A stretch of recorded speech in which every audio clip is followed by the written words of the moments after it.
ഓം നമോ ഭഗവതേ. ഓം ജ്വലജ്വലശൂലിനി, ശ്രീശൂലിനി, അഷ്ടശൂലിനി, മാർക്കണ്ഡശൂലിനി, സർവദുഷ്ടനിഗ്രഹശൂലിനി, ആഭിചാര വികാരി, കർമ്മബന്ധ ദുരിത പരിഹാരിണി, ശത്രു സംഹാരി, സർവരോഗ നിവാരിണി, മഹാശൂലിനി സ്വാഹ. എന്റെ സിദ്ധിക്ക് പോലും ഗോചരീഭവിക്കാത്ത മാന്ത്രിക വലയമോ? നൂറ്റാണ്ടുകളോളം പഴക്കമുള്ള ഒരു ശക്തിയുടെ പ്രഭയാണ് ഉണ്ണികൃഷ്ണൻ ആവരണം ചെയ്തിരിക്കുന്നത്. അതിന്റെ ബലത്തിലാണ് ഈ കളികളെല്ലാം. ആരാണോ അത് മാത്രം തെളിയുന്നില്ല. ചുരുങ്ങിയത് 5 ദിവസമെങ്കിലും ഉണ്ണികൃഷ്ണന്റെ സാമീപ്യത്തിലും സംസർഗത്തിലും കഴിഞ്ഞാൽ മാത്രമേ പ്രാപഞ്ചികമല്ലാത്ത സത്വത്തെക്കുറിച്ചുള്ള വിശദാംശങ്ങൾ ലഭിക്കൂ. അവൻ എവിടെയുണ്ട്? ഇപ്പോ സിറ്റിയിലുണ്ടാവും. അറിഞ്ഞത് നന്നായി. നമുക്ക് അങ്ങോട്ട് ഗമിക്കാം. ആരാണെന്ന് കണ്ടുപിടിച്ച പിന്നെ എളുപ്പം കീഴടക്കാമല്ലോ. ഉപായം വേണ്ട, അതെനിക്ക് വിട്ടുതരൂ. പൂർണ്ണ ഗർഭിണിയായി മരിച്ച സ്ത്രീയുടെ ശവത്തെ ദഹിപ്പിച്ചു കിട്ടുന്ന ഭസ്മം സ്നാനാനന്തരം ശരീരസന്ധി ബന്ധങ്ങളിലെല്ലാം പൂശി അർദ്ധരാത്രിയിൽ ചുടല ഭദ്രകാളിയെ അഗ്നിരാക്ഷസ മോചന മന്ത്രം ജപിച്ച് പ്രീതിപ്പെടുത്തിയാൽ ഏതു കൊടികെട്ടിയ ശക്തിയെയും ആവാഹിക്കാം, കീഴ്പ്പെടുത്താം, നമ്മുടെ ചൊൽപ്പടിയിലാക്കാം. ദാസനായി അവനെ മാറ്റിയാൽ പിന്നെ സകല ക്ഷേമൈശ്വര്യങ്ങളും ഇനി നമുക്ക്.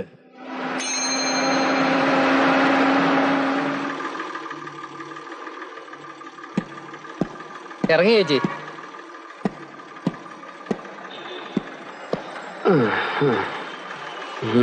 എന്താ മന്ത്രവാദി?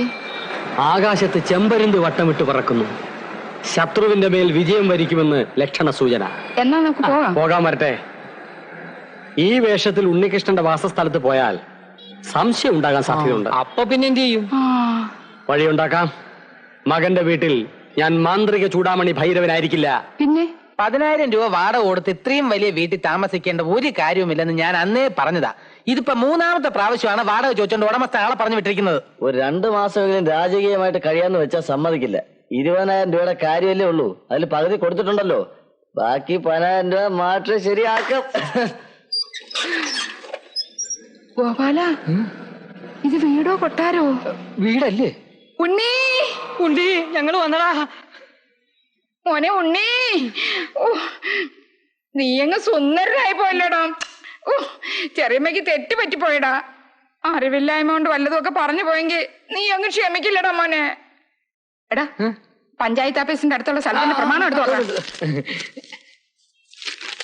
ഇത് ചേച്ചി ഒളിപ്പിച്ചു വെച്ചിരുന്നതാ അല്ലേ? എനിക്ക് സ്വത്ത് മുതലും ഒന്നും വേണ്ട മോനെ. ഒരു 10 ദിവസം നിന്റെ അടുത്ത് മനസമാധാനത്തോടൊന്ന് കഴിഞ്ഞാ മതി എന്റെ മോനെ. ചെറിയമ്മയ്ക്ക് എത്ര ദിവസം വേണമെങ്കിലും ഇവിടെ താമസിക്കാം.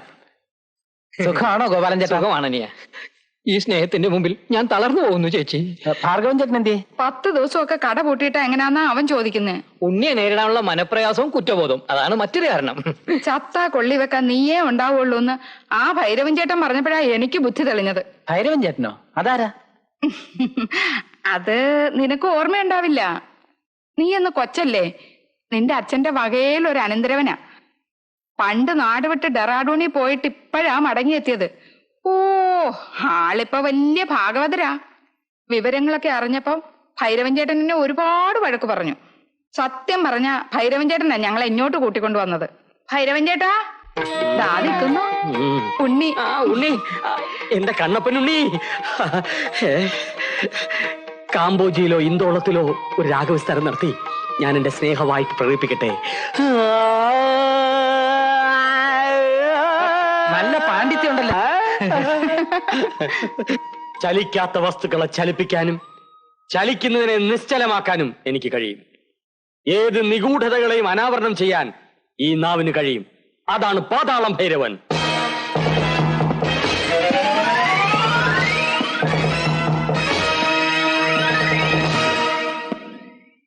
അഭിനയത്തിന് വല്ല സമ്മാനം ഉണ്ടെങ്കിൽ അത് അവർക്ക് കൊടുക്കണം. ആർക്ക്? നിന്റെ ചെറിയമ്മയ്ക്ക്. പൂവമ്പഴത്തി കത്തി കയറ്റുന്ന പോലല്ലേ അവരിവിടെ കയറി പറ്റിയത്. ഇവിടെ അടുത്തങ്ങനെ നല്ല പൂവമ്പഴം കിട്ടുവോ? ചുമ്മാ ഇരിക്കുവാ പൂതമേ. ഭൂതം നിന്റെ മാഷേ. ഉണ്ണി എന്റെ തനി സ്വഭാവം അറിയില്ല. എന്താ ദാസ ഇത്? പിന്നല്ലാതെ ആനക്കാര്യം പറഞ്ഞോണ്ടിരിക്കുമ്പോൾ ഇയാളുടെ ഒരു ചേനക്കാര്യം. ആനക്കാര്യല്ലല്ലോ ഇവിടെ പറഞ്ഞത്, പൂവമ്പഴത്തിന്റെ കാര്യമല്ലേ പറഞ്ഞത്? വൃത്തികെട്ടവനെ. മാഷേ, നിനക്കിപ്പ എന്താ വേണ്ട? ആങ്ങളെയും കെട്ടിയെടുത്തോണ്ട് തള്ള വന്നിരിക്കുന്നത് എന്തെങ്കിലും ഗൂഢോദ്ദേശത്തോടു കൂടിയാവും. നിനക്ക് എന്ത് പറഞ്ഞാലും വിശ്വാസം വരില്ല. കരള് പറിച്ചു തന്നാലും ചെമ്പരത്തി പൂവാണെന്ന് പറയുന്നവനാ നീ. നിനക്കൊന്നും കാണാനുള്ള കഴിവില്ല. കൊള്ളുമ്പോഴേ അറിയൂ.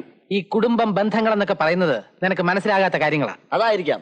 പക്ഷെ ബന്ധുക്കളുടെ പാരവയ്പ് എനിക്ക് പെട്ടെന്ന് മനസ്സിലാവും. അത് നിനക്ക് പെട്ടെന്ന് മനസ്സിലാവും, അത് നിന്റെ തൊഴിലല്ലേ. ഉണ്ണി ദൈവങ്ങളോട് ഉണ്ടായിരിക്കാൻ പറ. ഓ ആ ഭാഗവതരെ കണ്ടിട്ട് നിനക്കൊന്നും തോന്നിയില്ലേ? ഭാഗവതരാണെന്ന് തോന്നി. അതല്ല, അയാൾക്കൊരു പ്രത്യേക മുറിവാണോ വാശി പിടിച്ചത്? അതിനുള്ള കാരണം അങ്ങനെ പറഞ്ഞില്ലേ, അടുത്ത ആഴ്ച എങ്ങോ വലിയ കച്ചേരി നടത്താനുണ്ട്, അതിന് സാധകം ചെയ്യണം. എന്തൊക്കെയോ കുഴപ്പങ്ങളുണ്ട്. ലോകത്ത് ഒരു ഭാഗവതർക്കും ഭൈരവൻ എന്ന പേരില്ല. തൊഴിലിനനുസരിച്ചാണോ ആൾക്കാരുടെ പേര്? അങ്ങനെയാണെങ്കിൽ നിന്റെ പേര് ദാസൻ എന്നല്ല, ആഭാസൻ നടേണ്ടത്. അങ്ങനെയെങ്കിൽ നിങ്ങൾക്ക് വായി നോക്കിയല്ലേ ഇടേണ്ടത്? കേട്ടില്ലേ എന്താ ഒന്നും മിണ്ടാത്തെ? അല്ല, നിങ്ങൾ പരസ്പരം ഇട്ടിരിക്കുന്ന പേര് രണ്ടുപേർക്കും വളരെയധികം യോജിച്ചതാ. ഞാൻ പറയുന്ന ആരും കേൾക്കാൻ വേണ്ടി ഞാൻ പോവാ. നിന്നെ വഴക്ക് വേണ്ട. ചെറിയമ്മയും സംഘവും ഇങ്ങോട്ട് എഴുന്നള്ളിന്റെ രഹസ്യം എന്താണെന്ന് അറിഞ്ഞാ പോരെ? ആ കാര്യം ഞാൻ ഏറ്റു. പിണക്കം മാറിയോ? ഒന്ന് ചിരിച്ചേ, ചിരി. മരത്തലന്റെ ഒരു ഇളിച്ച ചിരി. സത്യമാണ്. ദൃശ്യ ഓം ദൃശ്യ ദൃശ്യദേവ ദൃശ്യദേവ. ഛേ, ഒന്നും തെളിയുന്നില്ലല്ലോ. അയ്യോ, ഈ മഷിയിലെല്ലാം വ്യക്തമാകേണ്ടതാണല്ലോ. എല്ലാം അന്ന് നിങ്ങൾക്ക് തോന്നിയതാണോ? അതെങ്ങനെയാ മന്ത്രവാദി? ഞങ്ങക്ക് 3 പേർക്ക് ഒരുപോലെ അങ്ങ് തോന്നുവോ?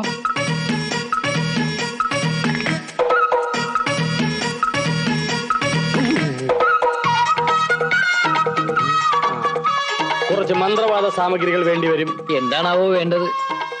കാഞ്ഞിര മരത്തിന്റെ തെക്കോട്ട് പോയ വേരിന്റെ ഒരു കഷണം, കളിമണ്ണ് കൊണ്ടുണ്ടാക്കിയ ഉണ്ണികൃഷ്ണന്റെ ഒരു പ്രതിമ, കൊറ്റനാടിന്റെ ജഡം, 5 ഇടങ്ങഴി പാലപ്പൂവ്, 2 ഇടങ്ങഴി ശവന്നാറിപ്പൂവ്. ഇതിനൊക്കെ ഞാൻ എവിടെ പോവാനാ? പോയേ പറ്റൂ. പറയുന്ന അനുസരിച്ചില്ലെങ്കിൽ നിന്റെ മസ്തിഷ്കത്തിൽ പൂച്ച വിഷം പ്രവേശിപ്പിച്ച് നിന്നെ ഞാൻ മാർജാര കൂഷ്മാണ്ഡമാക്കും. വേതാളമേ, ഓം ഘോരേ ഭൈരവി ശത്രുൻ പ്രേതയക്ഷനെ പച പച പച പച സ്വാഹ. അയ്യോ, ഞാൻ എവിടെന്നെങ്കിലും പോയി കൊണ്ടുവരാമേ. എങ്കിൽ പോയി കൊണ്ടുവരീൻ.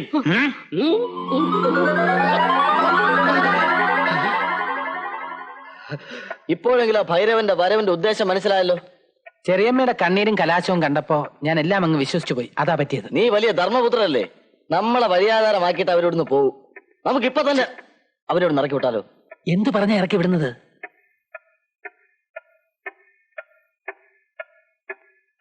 ആ ചൊറിയമ്മതേ വരുന്നുണ്ട്. ഇതാ ഞാൻ പറഞ്ഞ ഇയാൾക്ക് വകതരുമില്ലെന്ന്. ഉറക്കെ പറഞ്ഞ അവർ കേൾക്കത്തില്ലേ? എടാ പൊട്ട, ഞാൻ പറഞ്ഞ നിങ്ങൾക്ക് 2 പേർക്കല്ലേ കേൾക്കുള്ളൂ. പൊട്ടാ നിങ്ങളുടെ ഇതാണ് പറ്റിയ അവസരം. അവരിതറിയരുത്. ഇത് 10-12 കൊലപാതകങ്ങൾ നടന്ന വീടാണെന്നും നമ്മുടെ ദേഹത്ത് പ്രേതങ്ങൾ കൂടിയിരിക്കുകയാണെന്നുമുള്ള വിവരം ചെറിയമ്മ അറിഞ്ഞാൽ അവര് വിഷമിക്കില്ലേ ദാസ? ശരിയാ, രാത്രി പ്രേതങ്ങൾ നമ്മളെ കൊണ്ട് എന്തൊക്കെയാ ചെയ്യിപ്പിക്കുന്നതെന്ന് പിറ്റേ ദിവസം രാവിലെ അല്ലേ അറിയാൻ പറ്റൂ. 6 പേരെ നമ്മൾ കഴുത്ത് ഞെരിച്ച് കൊന്നത് ബോധ മനസ്സിന്റെ അറിവോട് കൂടിയായിരുന്നോ? അല്ലല്ലോ. ഇനി ചിലപ്പോ പ്രേതം നമ്മുടെ ദേഹത്ത് കയറി ചെറിയമ്മയും ഗോപാലയും ഭാഗവതരെയും കൊല്ലിപ്പിക്കുമെന്നുള്ളത് എന്റെ പേര്. തൽക്കാലം നമ്മൾ രണ്ടുപേരും പ്രേതങ്ങളാണെന്നുള്ള വിവരം ചെറിയമ്മ അറിയരുത്. നിങ്ങൾ ചഞ്ചലചിത്തയാകരുത്. എല്ലാം എനിക്ക് വിട്ടു തരൂ. ഒന്നും വിട്ടു തരുന്നില്ല. ഒന്നും പറയണ്ട. 1ഉം 2ഉം അല്ല, 12 പ്രേതങ്ങൾ എവിടെ ചുറ്റിത്തിരിഞ്ഞ് നടക്കുന്നത്. ഓഹോ, അവന്മാരെയും കൂടെ കൂട്ടി 14. നാളെ സൂര്യൻ അസ്തമിച്ചു കഴിഞ്ഞ് 24 നാഴിക 35 വിനാഴികയ്ക്കുള്ളിൽ മേൽപ്പറഞ്ഞ 1 ഡസൻ പ്രേതങ്ങളെയും ഞാൻ വശീകരിച്ച് ആവാഹിച്ച് അധീനതയിലാക്കി തരാം. അതിനു മുമ്പ് നമ്മൾ ഇവിടെ പ്രേതങ്ങളായിട്ട് മാറിയിരിക്കും. നമുക്ക് ഇവിടുന്ന് പോകാം മന്ത്രവാദി. ഈ അസമയത്തുള്ള യാത്ര അശുഭമാണ്. മാർഗമധ്യേ നീചപ്രേതങ്ങൾ അലഞ്ഞു തിരിഞ്ഞു നടക്കുന്ന കടോര ചണ്ടയാമമാണ്. ലക്ഷ്യസ്ഥാനത്തെത്തുന്നതിന് മുമ്പ് മരണവക്ത്രത്തിൽ അകപ്പെടും. അയ്യോ അയ്യോ മന്ത്രവാദി, ഞാൻ തൽക്കാലം ഞാൻ പറയുന്ന അനുസരിച്ചാ മതി. ഇവിടുള്ള എല്ലാ പ്രേതങ്ങളെയും ഒറ്റപ്പൂക്കളം ചൂരൽ പ്രയോഗം നടത്തി കാരമുള്ളിട്ട് തിളപ്പിച്ച് വെള്ളം തളിച്ച് ചെമ്പുതകളിൽ ആവാഹിച്ച് കരിമ്പനയിൽ ആണി രൂപത്തിൽ ഞാൻ അടിച്ചൊതുക്കി തരാം. തൽക്കാലം നിങ്ങൾ ഈ മുറി വിട്ട് പോയി കിടന്നുറങ്ങീൻ. ഉറങ്ങാൻ ഇറങ്ങാൻ. അയ്യോ, ഭൈരവി, ചാമുണ്ഡി.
നീ സുഖമായിട്ട് ഉറങ്ങ.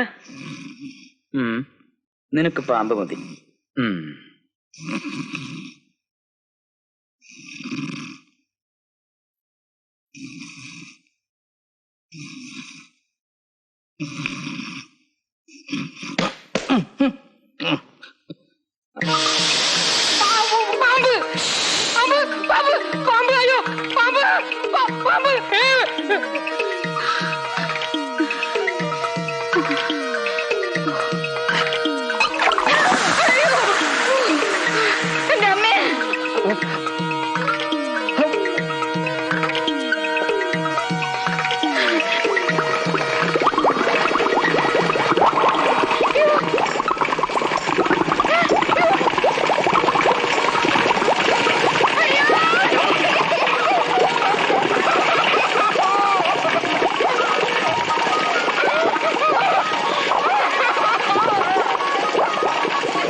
പാതാളവും സ്വർഗവും എല്ലാം ഞാൻ ഒരുമിച്ച് കണ്ടു.